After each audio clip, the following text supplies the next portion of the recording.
El ser humano por naturaleza no es simplemente bueno ni simplemente malo, es un ser con la capacidad de elegir, y esa capacidad es justamente lo que define su comportamiento desde el inicio. Según el relato de Génesis, la humanidad comienza con Adán y Eva, en un estado de inocencia, sin maldad, sin corrupción, pero con algo clave: libre albedrío. No estaban programados para hacer lo correcto, estaban diseñados para decidir. Ahí donde ocurre el primer punto importante, porque la caída del ser humano no nace de la maldad pura, sino de una decisión impulsada por deseo, curiosidad y beneficio propio. Elegir comer el fruto no fue un acto irracional, fue una decisión coherente con algo que sigue existiendo hoy: la tendencia humana a priorizar lo que quiere por encima de lo que debería ser. El comportamiento humano está fuertemente influenciado por mecanismos como el egoísmo psicológico, que plantea que muchas de nuestras acciones, incluso las que parecen buenas, están motivadas por beneficio propio, y también por el sesgo de autoservicio, que nos lleva a justificar nuestras decisiones cuando nos favorecen, incluso si perjudican a otros. Entonces, si unimos esto con el origen bíblico, lo que vemos no es que el ser humano sea malvado desde el inicio, sino que es un ser que, cuando tiene la opción, tiende a inclinarse hacia lo que le conviene, especialmente cuando no hay una consecuencia inmediata visible. Este patrón no se quedó en el pasado, no es algo simbólico, es algo que sigue presente hoy, solo que en contextos distintos. Ya no estamos en un jardín, pero seguimos enfrentando decisiones constantes donde hay un beneficio personal frente a un costo para otros. Y ahí es donde entra algo como The Button dentro de Roblox, porque aunque parezca un simple juego, en realidad funciona como una simulación muy discreta de ese comportamiento humano. Te pone frente a una decisión clara: presionar un botón que te beneficia mientras otros pagan el precio, o no hacerlo y asumir el riesgo de perder. Lo interesante es que, al simplificar la situación, eliminando muchas de las complejidades del mundo real, lo que queda expuesto es el comportamiento más básico. Sin presión social real, sin consecuencias profundas, sin identidad en juego, la decisión se vuelve más honesta, más intuitiva. Comenzamos en una habitación cómoda, con camas. No hay una historia en sí, nadie sabe cómo llegamos ahí o por qué estamos. Solo despertamos en un gran salón con un monitor en donde el comunicador nos da la bienvenida a la fase 1. Dice que le permitamos explicar antes de comenzar el experimento. Un evento ocurrirá cada vez que se presione el botón. Sobrevive lo más que puedas. Solo habrá un ganador. Quiero que a partir de este momento no pienses que solo estamos jugando. Quiero que utilices tu imaginación y que te pongas en el rol no de un jugador, sino de un ser humano con libre albedrío. Esto nos va a permitir desarrollar mucho mejor la experiencia. Pero sí, es muy fácil tomar decisiones crudas en un juego, ya que no hay consecuencia. Pero créeme que si estuvieras en este lugar en persona, querrías estar muerto. Sin saber lo que va a pasar y sin tener en cuenta las consecuencias, las personas presionan un botón. Un evento va a comenzar. En la pantalla aparece marcado un evento en el cual el anfitrión advierte que presionar el botón terminará con alguien más al azar. Sabemos que si alguien no presiona el botón, no vamos a avanzar, y esto en nuestra mente influye mucho, ya que comenzamos a pensar: ¿y si no salgo nunca? Por lo que alguien, el más impaciente o ansioso, va a presionar el botón para descalificar a alguien, pero nadie tenía en cuenta que esa descalificación era la muerte de alguien. Acá no solo el que presiona el botón se altera y se autoconvence de que alguien debía presionarlo, no sabía que alguien moriría, pero el anfitrión a propósito recalca quién fue el que tomó la decisión y es marcado. A esa persona podemos entre todos golpearla hasta la muerte. Y seamos realistas, acá entra un evento psicológicamente muy oscuro. Si bien es cierto que alguien debía presionar el botón, al ser humano le encanta culpar a los demás y también escabullirse en la opinión pública. Es mucho más fácil culpar al que presionó el botón. ¿Querés matarlo a golpes para callar el pensamiento? ¿Silenciarlo con violencia a él para que tu mente no hable? Convertir a alguien en un villano absoluto permite que el resto se perciba como el lado correcto, incluso si en el fondo todos están participando en el mismo tema. Esto no solo plantea una decisión individual, ya no es apretar o no el botón, ahora es más, ¿qué hacemos con el que lo apretó? Y ahí el comportamiento cambia completamente. A esto se le llama desindividualización, donde las personas que forman parte de un grupo pierden parte de su identidad individual y actúan de formas que normalmente no lo harían. La responsabilidad se diluye. Ya no sos vos golpeando a alguien, es el grupo haciendo justicia. Bajo esta lógica, todo se justifica. No se percibe como violencia, sino que se percibe como justicia. Pero en el fondo no están castigando a alguien, están eliminando la incomodidad de reconocer lo que ellos mismos serían capaces de hacer. Y sí, también tenemos esa opción, tenemos libre albedrío, podemos ser el que toca el botón, pero las decisiones tienen consecuencias. Podemos morir y no llegar al final del experimento.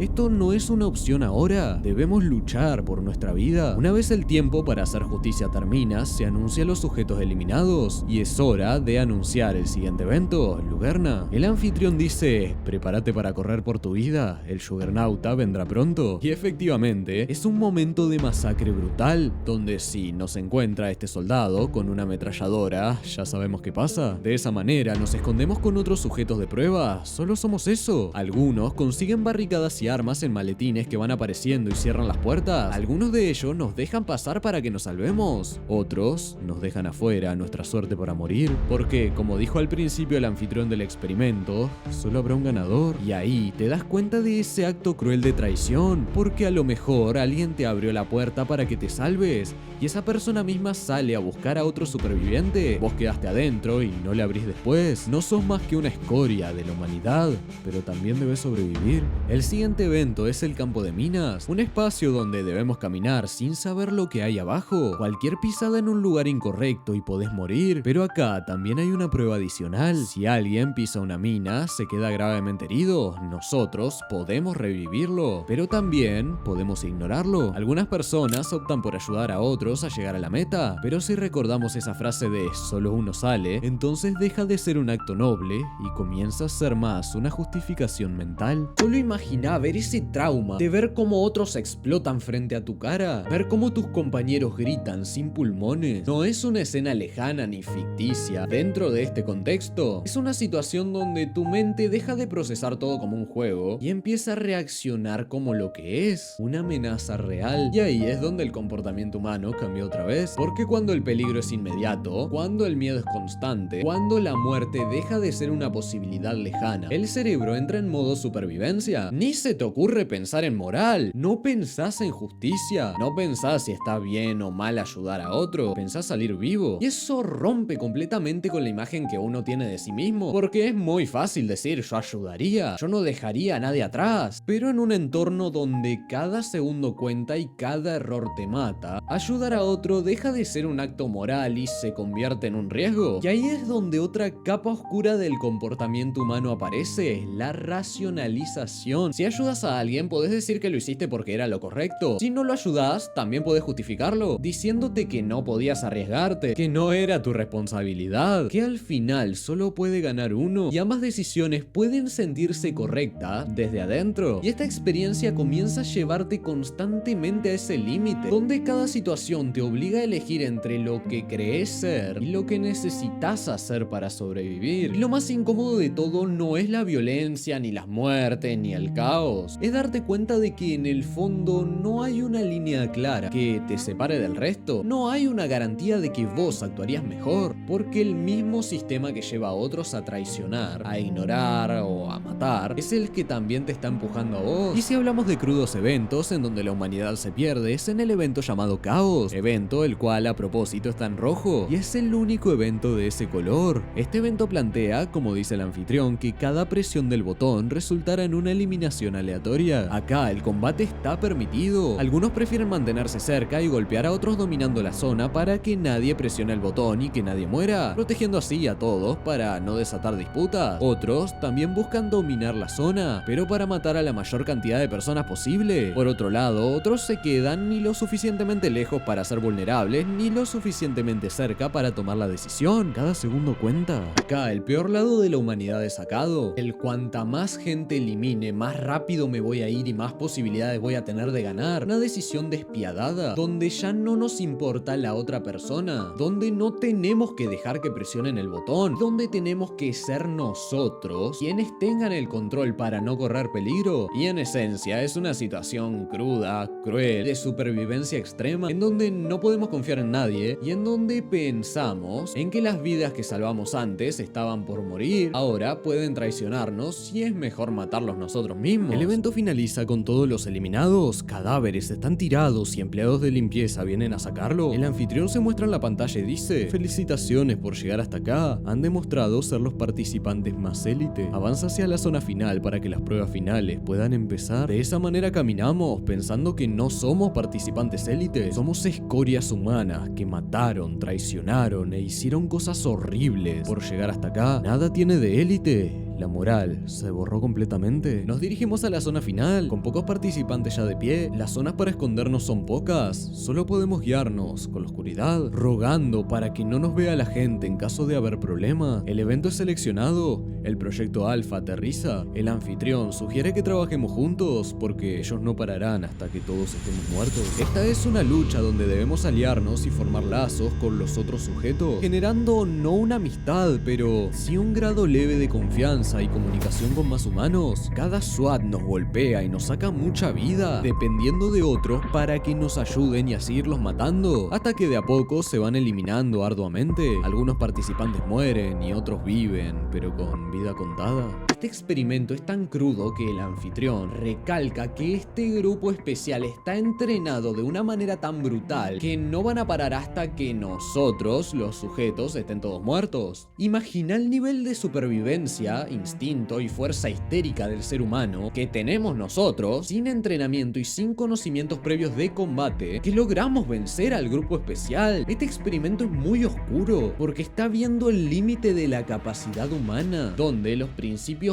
no existen, donde ocurren cosas que no queremos pensar que haríamos y de donde lastimosamente no podemos huir. Logramos aliarnos con personas ya que nos salvamos o nos salvaron, pero ahora sigue el próximo evento. Parpadeo. Un evento que rompe con todo lo que anteriormente construimos. Ahora, ¿debemos desconfiar de todo? Este es un juego de etiquetas. Si el buscador te encuentra, estás eliminado. Debemos escondernos en los pocos lugares que existen y rezar por no estar cerca de alguien, ya que cuando una luz se prende en rojo es porque hay un buscador, y cuando atrapa a otro, el sujeto muere y así termina el evento. Sin dudas, una prueba que rompe el carácter y el alma, ya que la fraternidad que teníamos es deshecha con un simple evento. Ya con los últimos participantes en pie, el anfitrión nos da la bienvenida al gran final. Todo ha conducido a esto. Tenemos que pelear por nuestra vida. Las secciones en las que se divide el ring van a ir cayéndose a medida que el tiempo pase. Solo los más fuertes sobrevivirán. Debe ganar el mejor hombre. Así, el combate inicia. Las armas que reunimos antes ya no existen. Es puño limpio, suerte y esperar a que se maten entre todos mientras intentamos agarrar maletines o armas que aparecen. La mala suerte es que algunos objetos son inútiles y el riesgo está en que mientras desarmamos el maletín pueden golpearnos o empujarnos. El ring se achica, la batalla es dura porque no sabemos qué puede pasar o qué factores de ventaja vamos a tener. Cada vez la pelea es con menos salud y vida. Podemos inyectarnos adrenalina y aguantar un poco más, agarrar algún arma y así. El ring se vuelve a achicar y solo queda el peor comportamiento humano, si humano puede llamarse, porque ahora somos animales luchando por su vida. Así nosotros, despojados de humanidad, tiramos a los participantes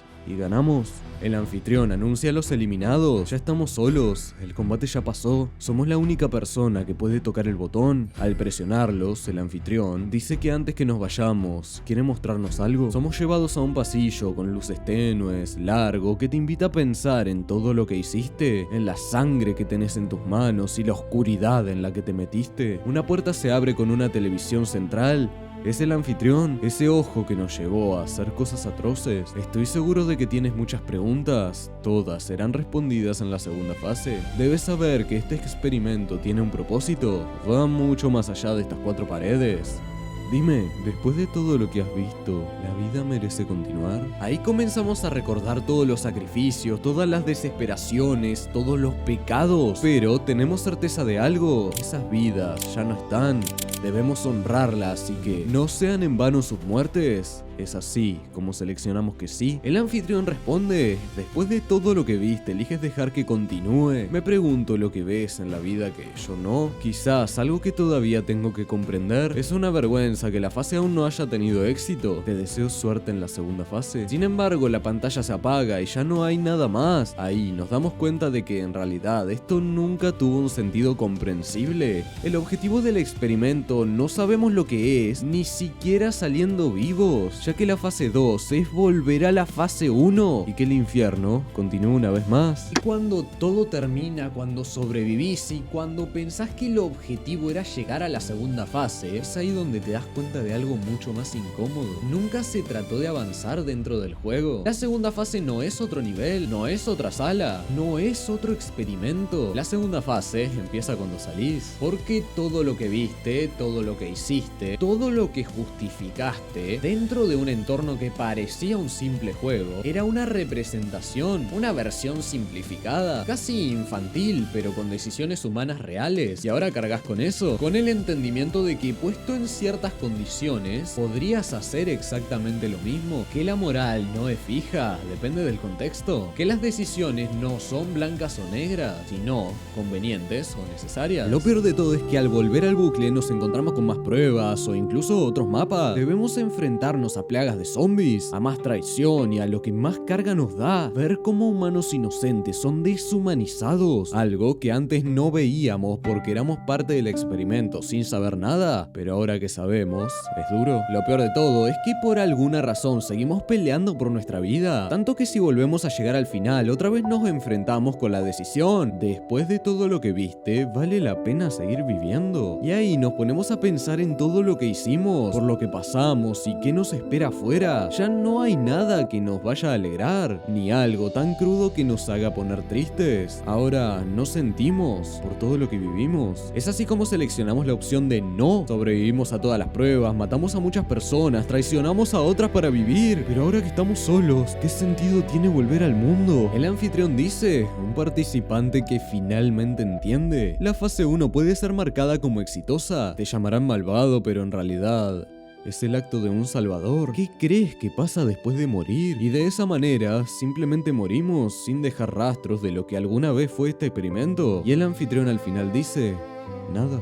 Este juego, si así puede llamarse, no nos está mostrando algo superficial, nos está exponiendo una versión reducida, pero real, de lo que somos capaces de hacer como especie. Lo más fuerte es que la fase 2 sí existe, pero no está dentro de The Bottom. La fase 2 empieza cuando salís de Roblox, cuando te levantás y mirás por la ventana, ves a la gente, tu entorno, tu vida, y todo parece normal, equilibrado, incluso seguro. Pero ahora sabes algo que antes no sabías. Sabes que si las condiciones cambiaran lo suficiente, si el contexto te empuja, ese equilibrio desaparece y con él también desaparece la imagen que tenías de vos mismo y de los demás. Porque después de vivir algo así, aunque sea en un entorno virtual, ya no podés ignorar la idea de que las personas que te rodean, incluso las más cercanas, también son capaces de tomar decisiones extremas si la situación lo exige. Y lo mismo aplica para vos. Entonces esa sensación de seguridad deja de ser absoluta y se convierte en algo condicionado. Y ahí es donde cambia tu forma de ver el mundo. No porque todo sea oscuro, sino porque ahora entendés que la línea entre lo correcto y lo necesario es mucho más frágil de lo que parecía. Que la moral depende del contexto y que todos, sin excepción, estamos más cerca de cruzar ciertos límites de lo que nos gustaría admitir. Y al final, esa es la verdadera función de todo esto. No asustarte, no decir que sos una mala persona, sino mostrarte que sos humano, que podés elegir y justamente por eso, cada decisión que tomás afuera, en la vida real, tiene mucho más peso que el que creías. Porque después de ver todo esto, ya no podés decir que no sabías hasta dónde podías llegar. Y después de terminar de reflexionar con este video, te doy la bienvenida a la fase 3.